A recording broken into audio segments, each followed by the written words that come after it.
আলহামদুলিল্লাহ, আলহামদুলিল্লাহ রব্বিল আলামিন। আমাদের এই তদবিরতের ক্লাসের প্রায় শেষ পর্যায়ে।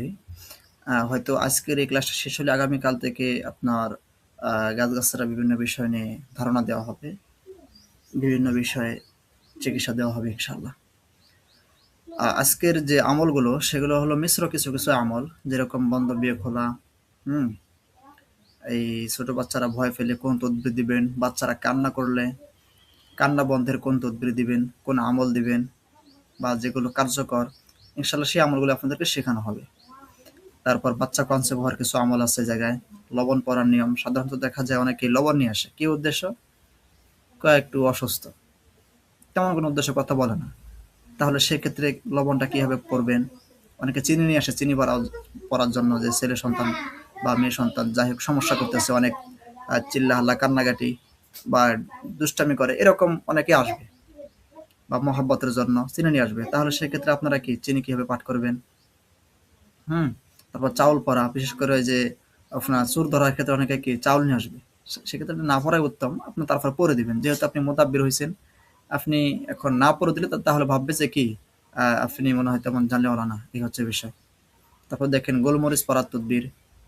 অনেকে গোলমরিচ নিয়ে আসে বিভিন্ন কারণে, জাদু, কুনজর, বদনজর, আ আপনার এই জিনের ক্ষেত্রেও অনেকে গোলমরিচ নিয়ে আসে। তাহলে সেক্ষেত্রে গোলমরিচটা কিভাবে পড়বেন সে বিষয়ে আলোচনায় জায়গায়। হ্যাঁ?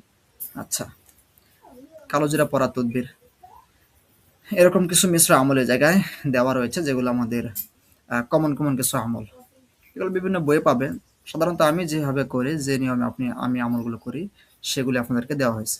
আচ্ছা, দেখেন, বিয়ে বন্ধ বিয়ে খোলার তদবির, এটা গুরুত্বপূর্ণ একটা তদবির। এটা আসলেই অনেক এটা সাধারণত মেয়েদের ক্ষেত্রে বেশি হয়। অনেক মেয়েদের ক্ষেত্রে এই সমস্যাটা বেশি দেখা যায়। কোন একটা কারণে তার বিয়ে বন্ধ করে রাখে। অনেক সময় অনেক তদবির করে সেটা তেমন ফায়দা পাওয়া যায় না। তখন আপনার আমল শিখিয়ে দিবেন। রোগীকে আমল শিখিয়ে দিবেন। এই আমলটা সবচেয়ে বেশি কার্যকর হবে।